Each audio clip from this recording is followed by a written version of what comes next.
তন্ত্রের ভৈরবী যে সাধনাটা রয়েছে তার গুরুত্বটা যদি একটু বলেন। তন্ত্রে ভৈরবী সাধনার গুরুত্ব অপরিসীম আমি বলবো, কারণ তার আগে তো পঞ্চমকার সিদ্ধ হওয়া সব থেকে বড় দরকার। এবং এই পঞ্চমকার সাধনা ভৈরবী আর একটা জিনিস আমি এখানে ইনক্লুড করে দিতে চাই, সেটা হচ্ছে তন্ত্রকে যৌনতার সঙ্গে একসঙ্গে যোগ করে দেখা হয়।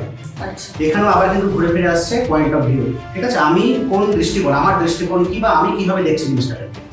তন্ত্র কখনো যৌনতা শেখায় না, তন্ত্র হচ্ছে গিয়ে কামের উপর বিজয় প্রাপ্তি শেখায়।